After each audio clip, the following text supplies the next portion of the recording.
All right, here we are, folks. Let's rank the Predator franchise. Let's get into it.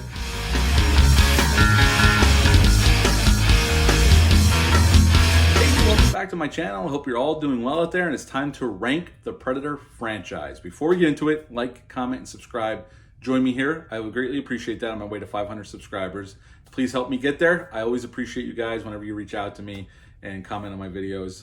I thank you all for sticking around, but let's get into this ranking video. At number 6, because there's 6 films, we're counting the AVP films, unfortunately. At number 6, the one I just reviewed, AVP Requiem, a complete dumpster fire of a film, from scripting to the production itself, the way the film looks, it looks like garbage.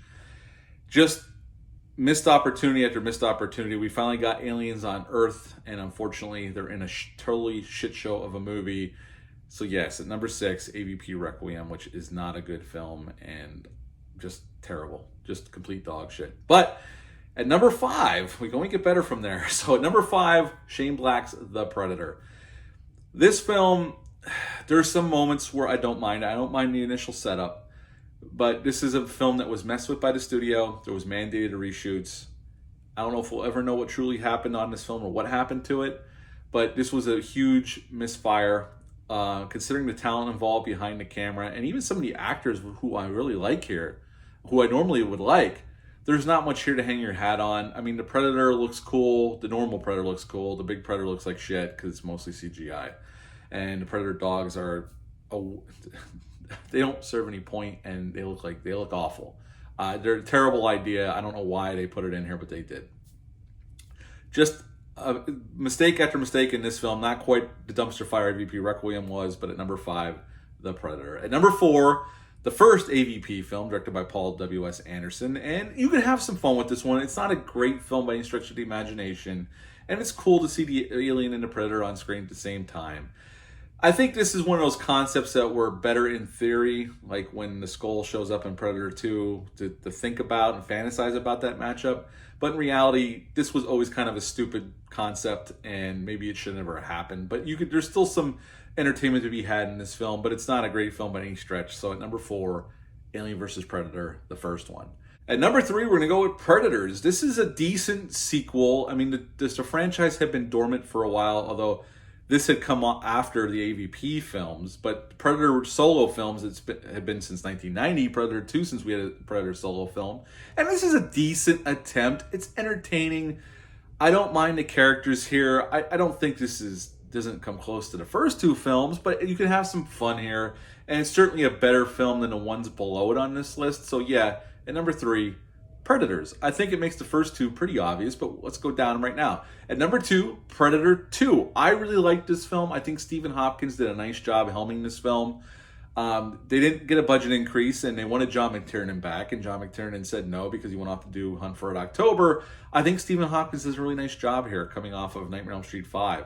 I think the film looks good. He handles the action pretty well. The Predator still looks badass as can be, and they take it seriously. There is some comedy here, but it's taken seriously, and it's violent as hell, and there's some kick-ass action scenes. And at the end of the day, it's not as good as the original film, but it is a pretty damn good follow-up. And honestly, the second best Predator film we've ever gotten, in my opinion, out of the rest of them. And I know we all thought the Shane Black one was going to top it, but no, Predator 2 is still the second best Predator film we've ever gotten. At number 1, the classic, one of the best action films of all time, one of the best sci-fi horror films of all time, one of the best creature designs of all time, Predator, directed by John McTiernan, starring Arnold Schwarzenegger, and a badass cast that we had. What a great film, pure 80s awesomeness. But it's so well done, and John McTiernan does such a great job directing it and keeping everything moving.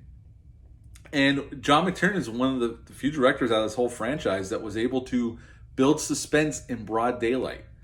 And I know he had the advantage of we didn't know quite what we were battling yet. We didn't know what it looks like until almost 3/4 of the way through the movie. But he does such a great job at ratcheting up the tension, and we get that kick-ass action scene at the beginning of the film when they raid that village. And then just a cat and mouse between the Predator and these guys that are just stacked to the gills. What a great film. It's a film that will go down as one of the best action movies of all time. And I love it. It's a movie I saw as a kid. I watch it once a year to this day, and it kicks ass. So yes, at number 1, what more could be said about the Predator, not the Predator, Predator. So that is my Predator franchise rankings. How would you rank this franchise? Leave a comment down below. Let me know. Hit the thumbs up. It's a subscribe button. Share this video. I greatly would appreciate that. I'll be back soon with some more reviews. We're going to go off. We're going to do a couple horror films. We're going to do some more action films. And I might do a couple more 90s thrillers that I haven't done since last spring. But until then, bye.